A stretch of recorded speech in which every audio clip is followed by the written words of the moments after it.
talking and tweeting business in Torbay and South Devon. This is the TorbayHour radio show.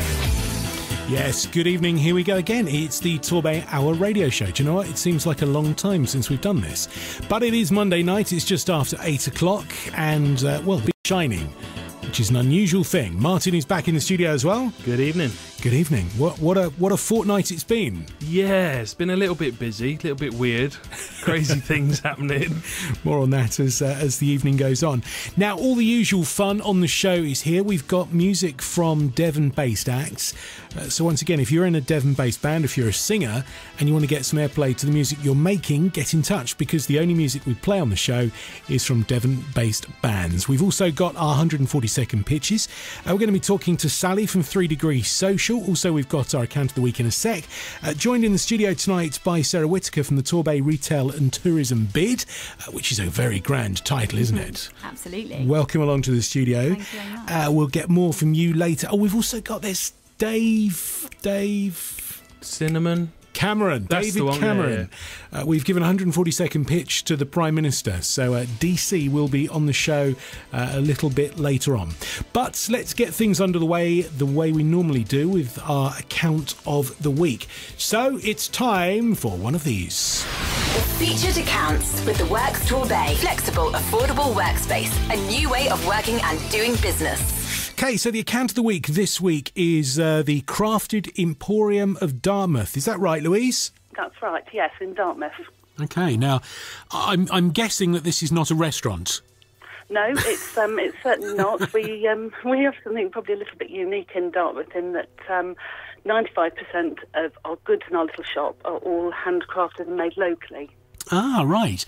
Now, have you by any chance got a silver dolphin in the window? No, by chance we have not. Oh, OK. No, I was in Dartmouth yesterday and I was standing outside any number of shops that had got such ware inside them. And I just wondered whether that was you, that was all. No, it's not. We're based in the Old Market, which is just off Victoria Road. There's 12 shops in there, including a deli, cafes, and we have a weekly market as well, which is Tuesday, Thursday, Friday, and artisan markets and specialist markets on Saturday. OK, well, let's concentrate on you. Now, the handcrafted things that you have, what kind of stuff are we talking about? OK, well, Jane, who I share the shop with, makes the jewellery, and in a previous life she was a pearl importer. So she makes some lovely jewellery. We also have local people that produce ceramics, glass, soaps, soya candles, and Jane and I have been working on a project lately which has proved to be our bestseller, really, which are reversible skirts for ladies and children. Oh, right. And they adjust as the children grow, and also as ladies put on or hopefully lose a little weight. Maybe put on a little as they have a child, then lose some, and then pass the skirt on to the child. Perfect. So there you go. I've thought about that. We've had some new product in this week, which is going really well, and that is reversible tulip dresses, which again are adjustable from 6 months upwards, and we take orders as well. So how long have you been in situ in Dartmouth? Well, we've just celebrated our first year. We opened on the 5th of April last year. Okay, so how's trading been? I mean, last year wasn't a wonderful summer. This year it looks like it's going to be great.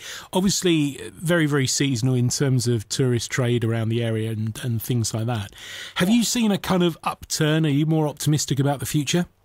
Yes, we are, and having traded for a year, we're now having customers that are coming back again and again, which is fantastic. And as you know, Dartmouth have a lot of events, music festival, regatta, etc. So January and February are always very quiet, but as we make a lot of the products, it does give us a good chance to get a lot of stock together for the summer season. Now, some of the stuff obviously is things which are, people coming back for things like soap and stuff like that.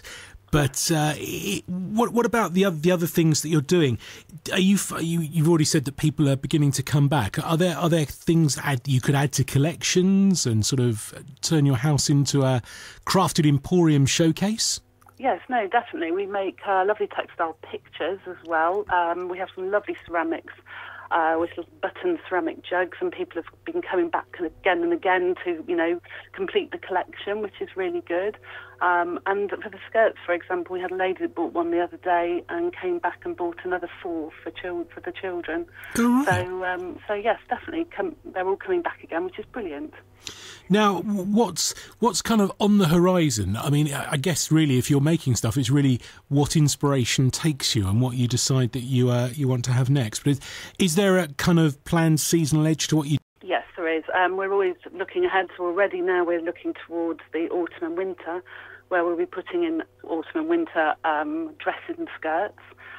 We have 1 or 2 other things in line as well. We also take the shop out on the road and have emporium events at people's houses or their places of work.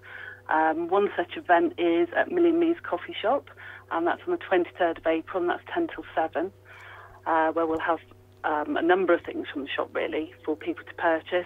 And we do pop-up shops at the Radio Dart Cafe and Lounge once a month as well. All right. Well, I guess the adjustable skirts are great, because if you're going to Millie and Me's, you're going to stuff the cake, and then you can adjust these skirts on the way out of the premises. That's perfect. Officer thinking there. That really is, isn't it?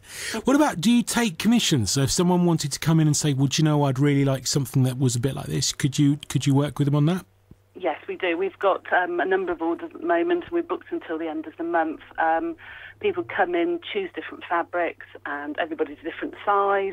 So we measure them up. They choose the fabrics, either online or at home, and the orders are usually turned around within 2 weeks. Now, you mentioned online. Do you have a website which kind of showcases what you do? We do have a website, although we have had a bit of a problem with this. As you know, a lot of websites, particularly with clothes and the chain shops, will have umpteen number of a particular skirt. Because ours are handmade, no sooner are we putting them on the website than they're going out of the shop.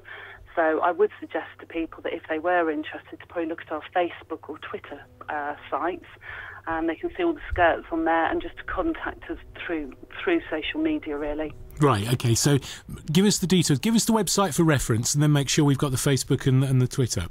OK, it's the usual www. and all one word, thecraftedemporium.com. And Facebook? Facebook, if you just look at The Crafted Emporium, and the same with Twitter. And our email is thecraftedemporium@gmail.com. Brilliant.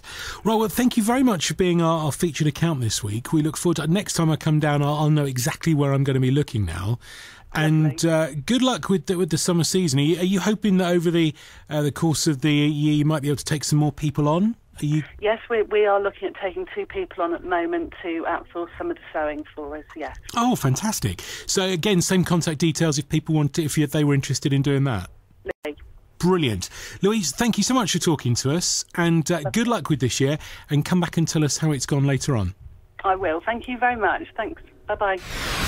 Featured accounts with the Works Torbay. Flexible, affordable workspace. A new way of working and doing business. So there you go, you're listening to the TorbayHour radio show. It is Monday night, thanks to Babacom Inn and their ongoing party nights and festivities. Tonight in the studio we've got Martin, he's finding out what's going on the stream. What's going on the Twitter tonight? Right, we've got a new account already at Focus on Devon, so make sure you go over and give them a hi. Shellstone Pool, they're promoting you can buy a virtual 1 square metre of the pool and help support them. If you've ever been to Brixham Pool, you've been to Shellstone Pool, it's worth it. It's a great pool, and there's too few of them, should I say. This is the outdoor, the sea pool? The outdoor sea pool, yes. Yeah. So you can buy a square metre of that and help support those. Okay. Also, it's the Mayoral Hustings at the Princess Theatre tomorrow night. I've had a week off, you can tell, can't you? Tell, yeah. It's fine, don't worry. Okay. If you want to get in touch tonight, if you've got a question, if you've got something which you want to promote, the easiest way of doing it is via the Twitter tag. Hashtag TorbayHour is what you need. It will come straight through to us. Assuming we can catch it in the blur of flying hashtags, then we will mention you tonight. So if you want to say hi, just do that. Also joining us in the studio, we have got Sarah Whittaker from the Torbay Retail and Tourism BID. Good evening again, Sarah. Good evening. Thank you for giving up your Monday night to talk to us tonight. No problem at all. Now, a bid. Yes. Now, it's one of those things, you're hearing it in the media a lot at the moment, and there have been other bids in Torbay, haven't there, over the past few years. Yeah. What is a bid? A BID, well, it stands for Business Improvement District.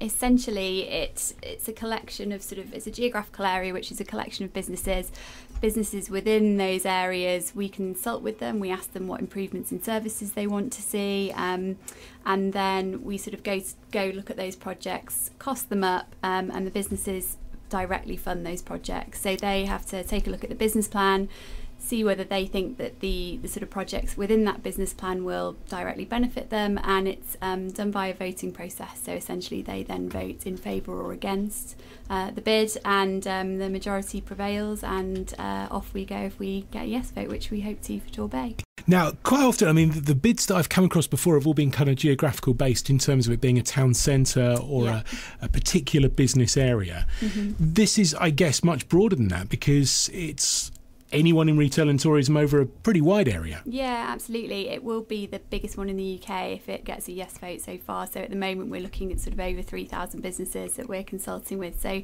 yeah, it's a big area, and it's a lot of people to see, but I think it will raise in turn a lot more money than has been possible before for the town centres, and the ability to then pull forward and do some really exciting projects. Okay, now retail and tourism kind of takes in an awful lot, doesn't it? Well, not an awful lot, a large amount of businesses, and pretty diverse ones as well. Yeah. Has that been a kind of challenge to try and get someone who's maybe used to, I don't know, running a bed and breakfast from the tourism side of it, to see the benefit of being in a business improvement district with a retail organisation, someone selling, I don't know, electronics or something? I don't think so. I think, the two are intrinsically linked. The sort of second most favourite activity for tourists coming to Torbay is shopping. So, hoteliers, I think, understand that, the two sort of need to work probably a little bit more closer together than they have done. And yeah, the needs of that, as you say, the sort of retailer are going to be different to the accommodation provider, but I think we hope that we'll provide a business plan that will sort of have a broad range of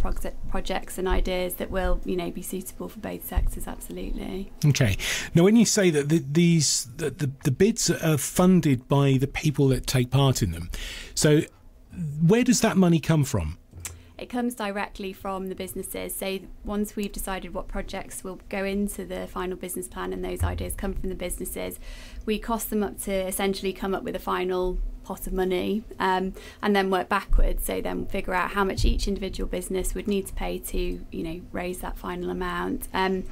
In terms of the amount of money, the sort of average is a 1.5% of a business's rateable value. So the existing bids in Torbay that you mentioned, that's what they charge. So that may not be exactly what we do, but it will definitely give people a good sense of where they will sit as an individual.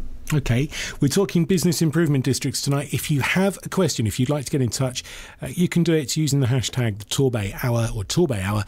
It will come straight through to us. You can send us an email as well. studio@themusicmill.co.uk will come straight through here. It's 13 minutes past 8 o'clock, time for the first of our songs tonight. This one is from the Andy Quick's Flying Orchestra. I love this tune. It's called The One.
Andy Quick's Flying Orchestra, that's called The One. I make no apologies for the fact I love it and I'm in charge of the buttons, so I'm playing it.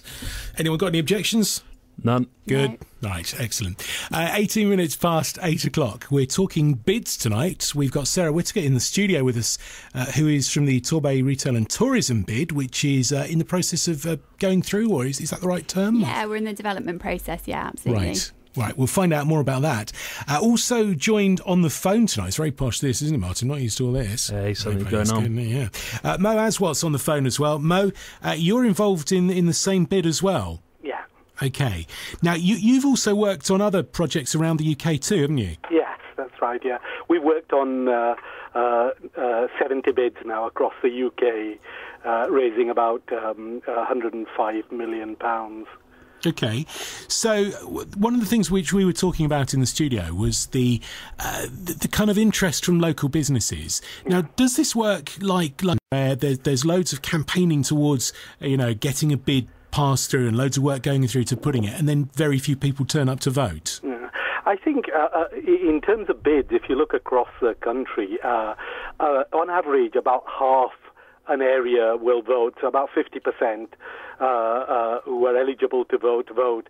Now, like everybody else, we'd love to have greater turnouts, but I think, we are where we are, and that's generally how it happens. I mean, we compare quite well to sort of local election turnouts, which are about 30%, and then, even things like the police commissioner elections, which were about 15% turnout. So I think whilst we'd like a greater turnout, that's the average turnout across the country, and there's about 200 bids across the country now. Okay, so I mean, doesn't this fall into the category as if you don't turn out and vote, you've really got no right to complain if it doesn't go the way you want? Yeah, I mean, that's how our democracy operates, and our job is to make sure everybody who is eligible to vote can vote, for us to make sure they get the information in a timely way, and give them as much opportunity to get engaged as possible. But at the end, it's a personal choice whether you,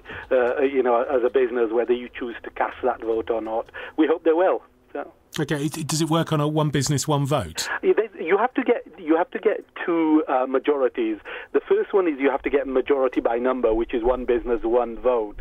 So if 100 people vote, at least 51 have to vote yes.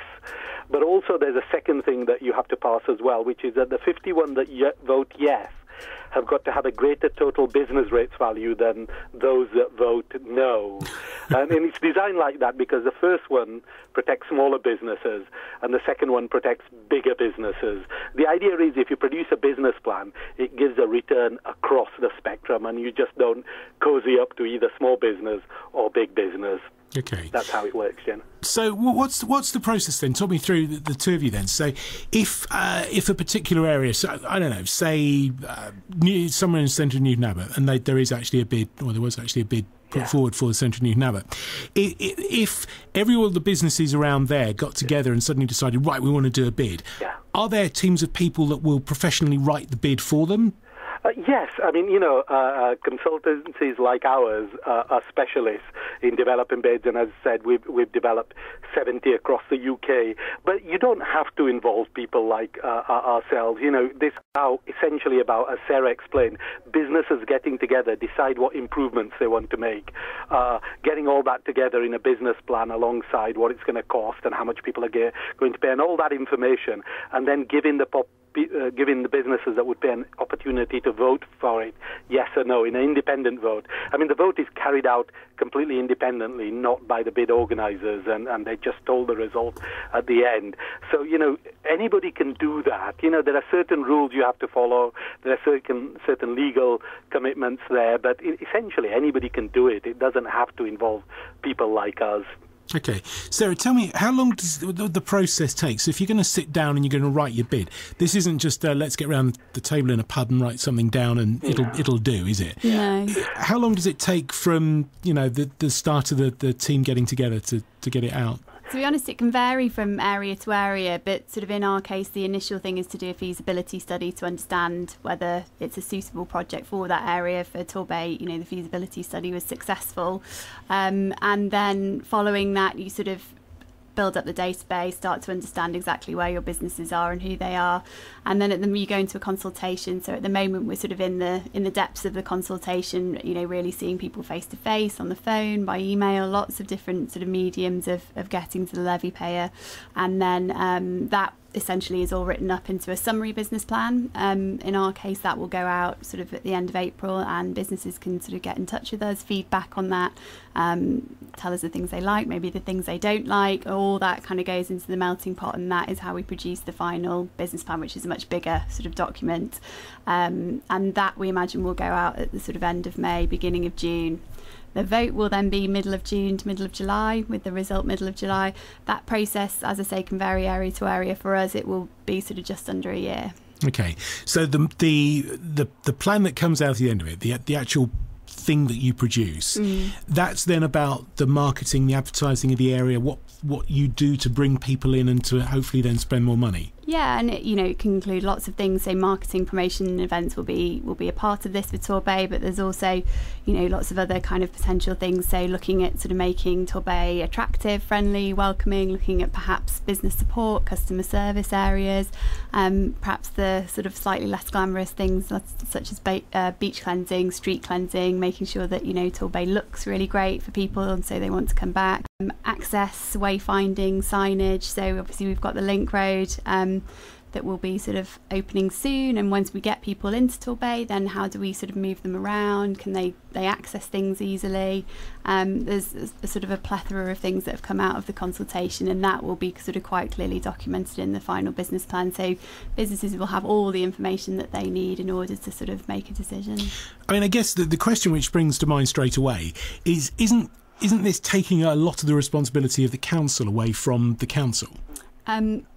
Mo, do you want to? Yeah, I think the thing to perhaps get over to people is bids cannot legally do anything that is covered by their business rate. So that's sort of set in stone.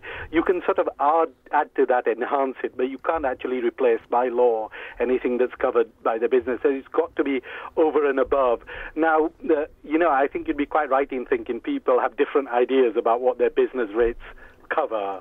But one of the things we have to do during this process is to ensure within the business plan we set out the responsibilities of the public agencies, so then people who are paying that bid levy can see that the things that we are doing are over and above that. And that's quite an important part of the process, and it's a quite an important point that you raise, and it's a question we get asked over and over again, and it's quite a valid one.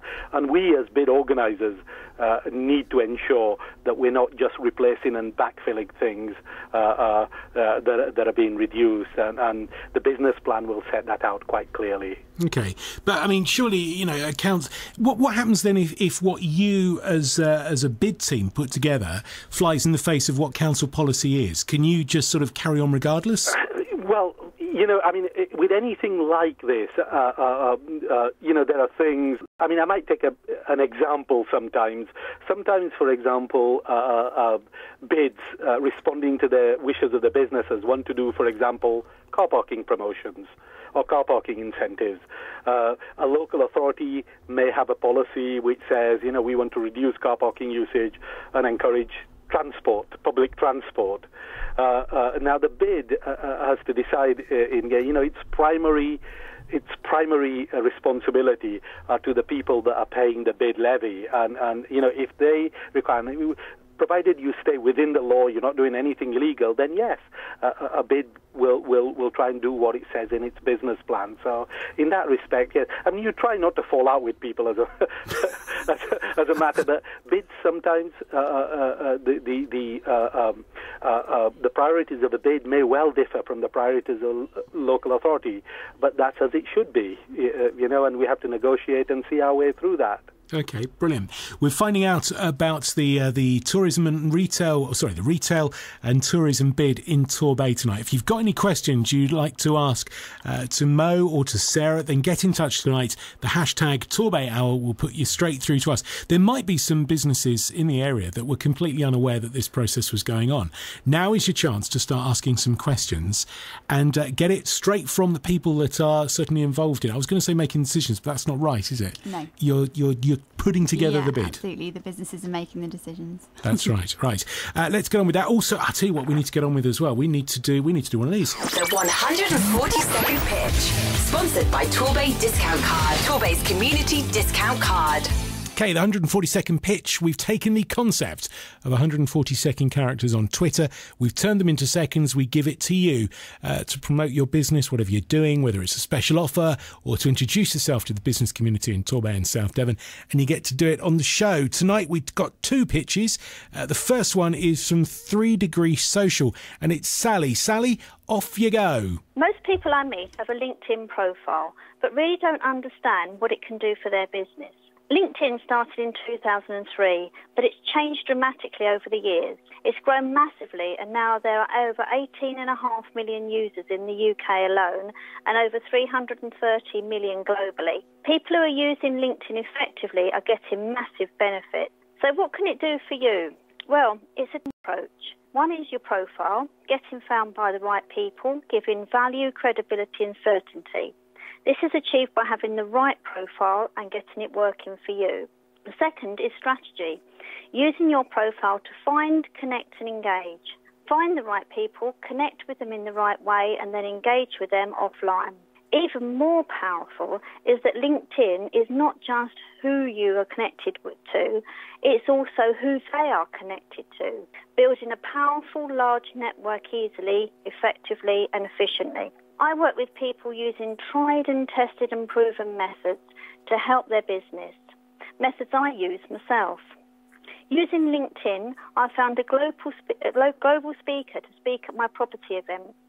This has developed into a profitable, rewarding, enjoyable business relationship.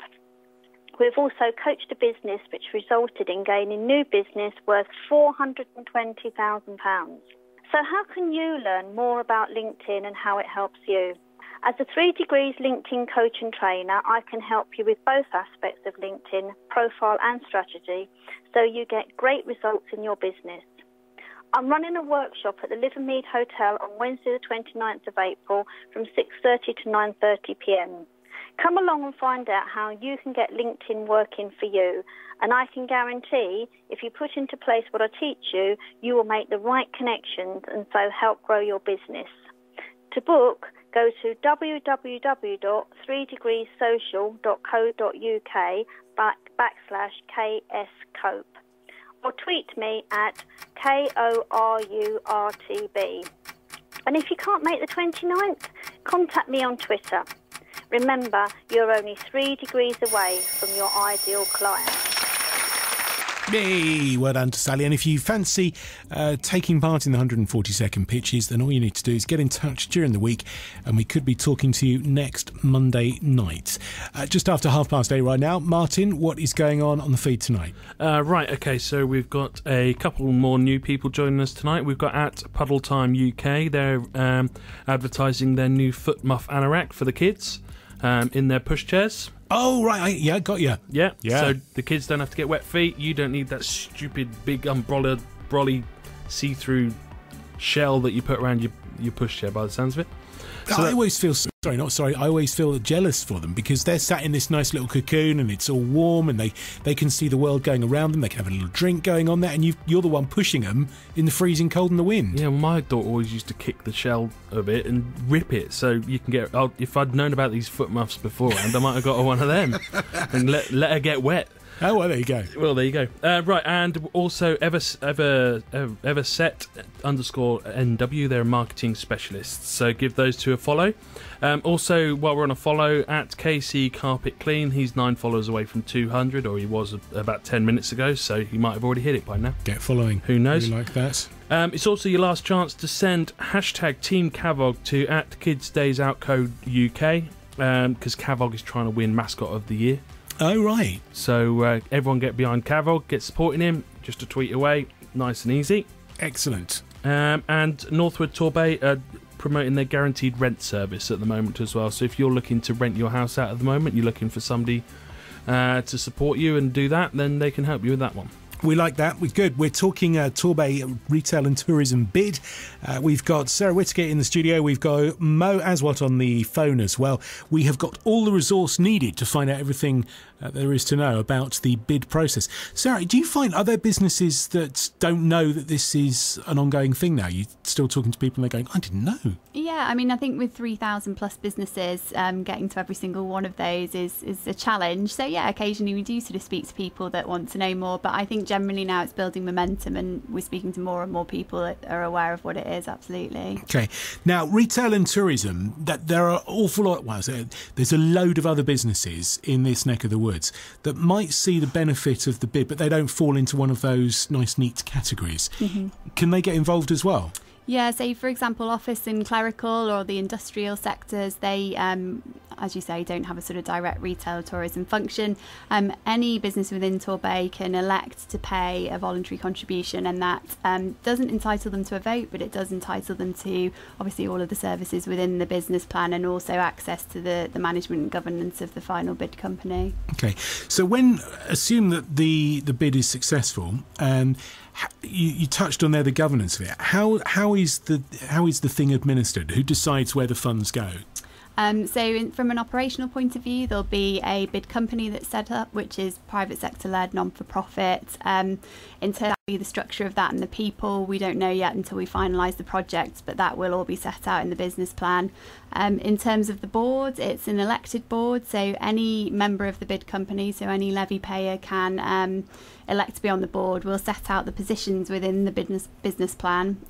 They then pick which position they feel that they would be suitable for, sort of write a little form about their skills and qualities and why they would slot into that position, and then all of those potential candidates are voted for by the levy payer to form the eventual board. Mo, this might be a question for you. When these are ongoing, how long is the longest bid that's been running in the UK? There are some bids that are now into what will be their 11th year. So the earliest bid was Kingston, which was set up in December 2004. And no matter how good you are, or indeed how bad you are, you have to go for vote again every 5 years. Right. Somewhere like Kingston has just been voted in for the third 5-year term. And increasingly, they do more more and more. Just to give people perhaps an example of what happens is somewhere like the new West End bid, which is Oxford Street, Regent Street, and Bond Street. I mean, that's a bid that started nearly 10 years ago and now raises £25 million to do its work. So people have got more confident, get more confident in the organisation. They allow it to do more stuff and will vote in sort of more ambitious projects. And in a way, Torbay, we're starting up perhaps raising £1.5 million per annum. That's 5 to 7 million over 5 years. But there may come a time when, if it proves its credentials, the businesses will want it to do more. Okay. Now, are these things that gather momentum and get more and more interest? Or is there sometimes a case where people lose interest and just sort of fall by the wayside? Yeah, I think. If you look at, you talked to me there about bids that carry on a momentum. If you look, there's 70 bids, if you like, that have, out of the 200, that have had to go for a vote again. 9 out of 10 of those have been renewed. So this is where people have been paying a bill every year for 5 years and have seen the projects being delivered. And 9 out of 10 of those renewed people again. And I think that's perhaps the biggest indicator of their success. But if you don't do it, you can get turned off. That's the thing with this, is there's no smoke and mirrors about it. If you don't deliver, you can be shut down, and also, in a formal vote, people won't vote for you again. And again, that's how it should be. We're asking people to pay, but they need to make sure they get a return for that. So if you set up, so say for example, at the moment you weren't a trading business in one of the bid areas. Yeah. If you then start up, are you automatically sort of assimilated into the bid? Yes. If you're within that boundary, so in essence, in Torbay, it's all of the sort of borough of Torbay and all the tourism and retail businesses within that. If you came in and you were a tourism or retail business, you'll be told that you're moving into a bid area in much the same way that if you buy a house, you're told whether it's a listed building or not, for example. So you understand where you're coming into, what implications it has. Most people, to be honest, in our experience, new people that come in are generally quite excited about joining in, especially if the bid is delivering what it says. You'd kind of hope so, really, wouldn't you? Yeah. But most new businesses are generally, even the small ones, are quite excited. Generally, have an organisation that will help it. Not just in terms of marketing and promoting, some of to find its feet, to help with training, to perhaps even reduce its business costs. I mean, one of the things that bids do, which is not very glamorous, is be able to really affect the bottom line of a business. So a bid can, for example, collectively negotiate something as unglamorous as trade waste management contracts. So instead of every single business doing that individually, we do it collectively as 3,000 businesses and can force prices down and give quite bottom line benefits to businesses. So quite a lot of that stuff, particularly when you're starting up and you're a small business, is quite important, really. I was going to say, I mean, that actually, you say is not glamorous, but that's one of the really important things. I mean, buying power and, Yeah. They really do make a difference. Absolutely, and you'll find with many bids, that's become, as I said, it's not quite as sexy as TV ads and radio ads and the like, but they give real bottom line savings, and we'll be very keen to make sure that we do that. So when you receive your rate demands from the council, or however they're sort of packaged up these days, does the bid amount contribution appear as a separate line? No, this is one of the things that we really need to get across to people, because they're always linked with business rates, but the actual bid levy is a completely separate bill with the money going to the bid company. It's not part of your business rates. Right. And it's very important because it's, as you can imagine, it's one of the great misconceptions that sit out there that this will be a line item on your business rate and it goes to the local authority. It doesn't. It's a separate bill and it comes to the bid company. Right. Sarah, we're going to talk about some of the projects that are going to form part of the bid for this area after we've heard from Wildwood Kin. Now, these girls were performing live a couple of weeks ago at the Dartington, and there was a mini Dartington festival over the Easter weekend. They were absolutely brilliant there. And, of course, they're nominated for the BBC Radio 2 Folk Awards. So good luck to them. This is the Salt of the Earth.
It's the TorbayHour radio show. Wildwood Kin there. We've got some people asking on Twitter who they are. Wildwood Kin. They're absolutely brilliant. Check them out. They're on Twitter as well. I actually periscoped them playing live a couple of weeks ago. And if you've not used Periscope yet, we're going to have to do a whole show based on Periscope. The world is changing by the day. It's a weird app, but I do enjoy it. It is fun. But, check Periscope out. We are talking and tweeting tonight about the Torbay Tourism and Retail bid. Sarah Whittaker is in the studio. We've got Mo on the phone as well. So questions about the bid come through to us and we can hopefully try and get them answered. Sarah, one of the things which we've kind of skirted around it really is the things that the bid is actually aiming to achieve in this neck of the woods. Yeah. You obviously marketing is a kind of an easy one in terms of how people can understand it. What are some of the other big projects which you're suggesting? So I think in terms of marketing, sort of one of the big pieces of work will be about the brand image of Torbay. So how do people perceive us? And a strong kind of message that came from the consultation was that whilst there will potentially be an umbrella of Torbay or the English Riviera, whatever it will be, that each area needs to have their own sort of specific campaigns within that. They all have their different things that they offer, and people felt very passionately about their areas, as I'm sure you guys know. So making sure that we we really sort of play on that and really draw people in that way. I think within that as well is bringing retail and tourism together. So looking at both offerings within, that Torbay umbrella and those individual places. And then leveraging that on lots of potential different mediums. So it could be local, regional, national, international. So I think that one will be really key. I think we touched on it before, but business support. So can we sort of look to encourage new businesses into Torbay, working with partners on their projects with that. I think, we can all agree that perhaps in terms of the retail and the high streets, it would definitely be beneficial to sort of try and encourage new business into the area. And I think, once they're here, looking at kind of business support in terms of online, etc., but also sort of perhaps on the customer service element, so everybody's feeling, welcome, sort of Torbay is a place that people feel that, they are welcomed and they would want to come back to. Do you act as a kind of, not a pressure group, but a sort of lobbying team with the council and sort of regional and national government as well? Yeah, I think that's sort of one of the key things that a bid company should be, is a very central voice to, as you say, sort of leverage opportunities, really act as a kind of lobbying voice and be able to speak on behalf of the people that are included in the business improvement district that probably wouldn't, potentially have that clout without a sort of big organisation to back them up. Yeah. Mo, if there was a town that, I don't know, had got a sort of fairly run-down area that had sort of put together a bid, have they then found that the sort of regional and national government perceived them differently when the bid's in place? Yeah, I think the first thing to say is bids aren't the answer for everything. If a town is really run down, requires lots of physical investment, requires all of those sorts of things, and a bid may not always be the right vehicle. I think Sarah sort of touched on it there, that what it does is suddenly you've got, in the case of Torbay, 3,000 businesses that are paying in £1.5 million a year. They're not just there sitting talking about it. They're putting their money where their mouth is and wanting to improve an area. I think that gives a lot of cachet when you're trying to both talk to governments, local or national, and saying, look, we're looking at our area, we're putting money in, we're investing in it, we want you to follow. I think that's quite a powerful argument. There's a lot of programs now that require matched investment as well. So people are prepared to give you money, but they want to see some you put in your own in. Again, a bid vehicle is very powerful, and it's very powerful to say to somebody, we have £1.5 million a year, so we can make a real difference. What are you going to do? So I think all those things become quite important when you're talking to government at all sorts of different levels. I would say, there are great examples of that. Places like Bedford, which, for example, the bid led and managed to get a nearly £1 million grant from the Townscape Heritage Fund to look at the fabric of their high street. There are bids like Lincoln that have ended up sort of getting money to run a bus service from on Steep Hill, which with the retail offer at the bottom and all the sort of cathedral and tourist stuff at the top, and they run continuously this sort of bus service up and down for customers. So you can actually end up doing quite a lot of things. You've heard recently, Torbay has got its share of the money from government, about £5 million, in order to sort of promote Torbay nationally. And then that comes about because a lot of businesses get together and do things, and a bid just sort of strengthens that. Okay, so is there anything which you can't do, or is it really just down to the will of the people that are taking part in it? The thing that, as I said earlier, the thing you can't do is you can't replace or substitute services that should be provided by your business rates. And of course, you can't do anything illegal. But beyond that, you can really do anything you want as long as the people that are paying that bid levy vote for you. We've got to include all that stuff in a business plan before you go to vote. And as long as people feel that it'll make a difference, that they're going to get a return, then they will vote yes for it. And you see it over time that businesses get more confidence in the bid about what they do and so on and so forth, and they give them more and more leeway in the second 5 years than they do in the first 5, and then even more in the third 5 years. You see it all over the place, really, that happens. Okay, so you can't fix the potholes, but you could certainly parking. Yeah, no, exactly. I mean, the thing we, like I said earlier, we're not some sort of quasi-local authority. We're not here to sort of replace that sort of operation. We are here to do programs that'll affect the bottom line for businesses, and if we do that well, then we may get further mandates. And from my perspective, if we don't do that well, then you should be shut down. It's really sort of as simple as that, really. Fair enough. Sarah, I rudely interrupted you. You were telling me some of the other projects that were going on. Don't worry. I think, so the last one really is just, as I sort of touched on before, to talk about, making Torbay look great. So beach cleansing, street cleansing, as Mo was saying before, over and above what is being provided by the local authority. It might be looking at floral displays, sort of lighting schemes across the whole of Torbay, and I think we have to, really make sure that we're not just talking about town centres here. We're talking about all of the there are lots of smaller pockets and smaller communities and villages in Torbay, and all of those things will be important for them as well. You were talking about areas having their own identity. Now, is that kind of Torquay, Brixham, Paynton, or is that going down to Wellswood and Shippey and all of the other little micro areas? We'll be having conversations with the smaller villages as well. They all have their own unique sort of offering, and perhaps in terms of a financial contribution, it won't be the same as Torbay's, but there's certainly sort of things that we can do for those smaller places as well. But yeah, that's about sort of talking to them and seeing what they really want.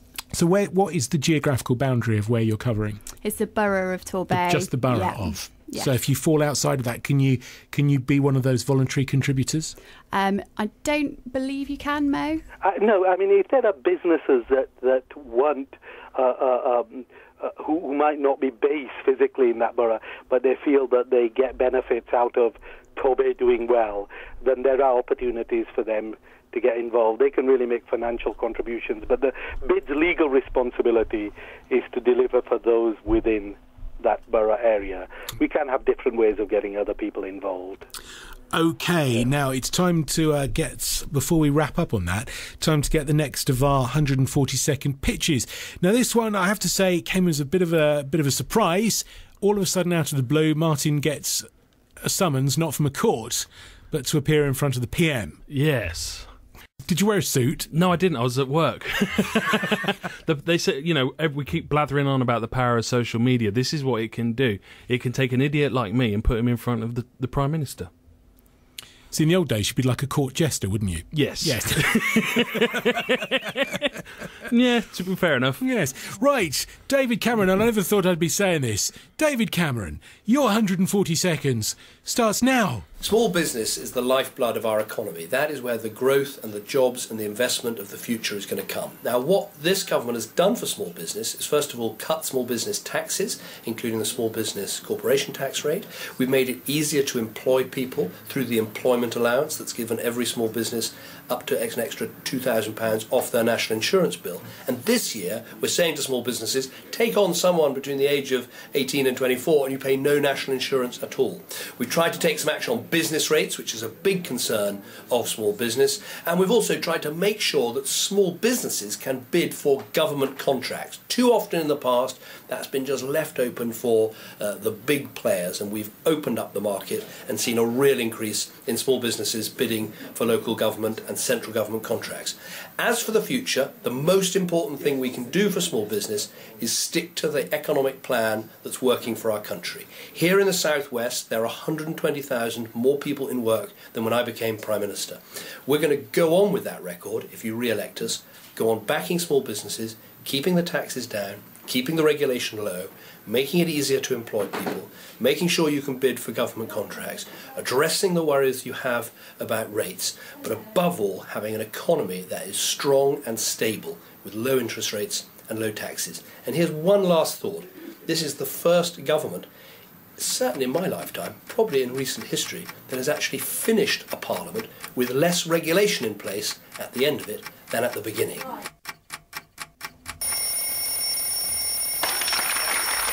To be fair, his timing was shocking. He could have gone on for another minute. He could have done, but I think he found out about that about a minute before he did it. And, we will be fair. If anyone else wants to send us 140 seconds, then we'll quite happily play that from Mr. Miliband and everyone else. And we've also sent out one for the mayoral candidates as well. So we might do a special one in a few weeks. Of course, our political analyst will be joining us. Mark Thompson, who was on the show a couple of weeks ago, will be joining us again before the general election analysed. So we will get the latest of what's going on with Mark in a couple of weeks' time. Sarah and Mo, let's finish up now. Really important, if people want to find out more about the bids, what do they need to do? I'd say the sort of first port of call would be our website, so www.TRTBID, so TRTBID.co.uk. That has all of the information on the bid. There's a couple of other things that you can do there. You can get in touch with me directly via a form, or my direct email address is on there. There's also a survey on there where you can sort of talk to us and send your feedback on various projects and what you would like to see happen in Torbay. My phone number's on there, so you can get in touch with me that way. Contact us on Twitter, which is @SarahTRTBID. And yeah, please do, any questions, queries or feedback, then please let us know. We're here all the time. Mo, what's the timescales on this? How long until the bid has to be submitted? Well, we'll, as sort of Sarah said earlier, we'll be sending out a sort of a draft business plan soon. The final business plan will need to be in place by the end of May. That'll then need to go out to all the businesses, and the voting, it's a month-long postal vote, will take place between mid-June and mid-July. Okay, well, best of luck with it. I hope it gets sorted out and everybody says yes. I'm quite happy to say I would support it. Thank you. Okay, thank you for coming in. Thank you for giving up your Monday night. Thank you for having us. And you must come back once it's all finalised. You must come back and tell us all the projects that you're going to be supporting. Yeah, absolutely. Okay, thank you very much. Thank you very much. Martin, wrap up what's going on the feed tonight. Right, so we've got Torbay Trojans. They've been on saying they've got their season home opener on the 26th of the 4th, 15. So it's Torbay Trojans playing American football in the Bay. At Sue_DEA Torbay, she's got on the 20th, they've got a showcase event at the SDC Centre, Energy Centre. So go along to them. We had them in the other week talking about energy saving and stuff like that. And as a result of that, I was going home counting on the bulbs thinking, what can I change out? What can I do? And did you? Well, I haven't got round. I've counted, but I've not actually done it yet. You had last Monday off. Come on. You say off. Well, yeah. It's an interesting use of the word. We've got 12 days left until the Exeter Phoenix has their first tattoo convention. Really? So if you're into all your tattoos, then go over to there. I think it was about £5 for the day, £5 for the evening, and £9 for both. Right. I might go there myself. Get manned up. And then Prestige Twin in their new Manhattan range of furniture. So that looked all a bit smart and lovely. Smart and lovely. Won't be going in your house then, will it? No. Torbay Design, it's the last week of their £75 website package, so if you're looking to get a new website, you want it done relatively cheaply but relatively well, give them a shout. Okay, we like that. At For Trust, they've got an offer on as well at the moment for £49.99p will. You need a will whatever way you look at it, so you might as well get it done. Holly Morwenna, she's been on saying about she's got her first video. Oh, really? Her first music video. She's been. Yeah, we've played her music on the show before. In fact, Holly, you need to send us some more music. Yes, she has said she will do. She's going to send us her new EP, so I'll get that for us for next week, hopefully. Okay. And before we go, ENI_marketing, big congratulations to them. They did a skydive on Wednesday. Crazy people. And they raised £725. Fantastic. So nice bit of money going towards charity. We like that, it's good. If you've just tuned into the show and you're thinking, what on earth have these bunch of loonies been talking about, you can enjoy it all over again at the YouTube channel. Just go along to YouTube and search for TorbayHour. You can listen to the archive. So if you want some crime prevention advice, the police are on there. There's legal advice, there's financial accounting, there's energy saving advice, all kinds of things really. So trawl through the archive, enjoy it at your leisure. We're still working on the concept of the podcasting, so you can download and take it with you on holiday. There is no escape. There is no escape. And indeed, we will be back next Monday night, just after 8 o'clock. Thank you for your company tonight. Thank you for your tweets. And thank you to our guests as well. And tweeting business in Torbay and South Devon. This is the TorbayHour radio show.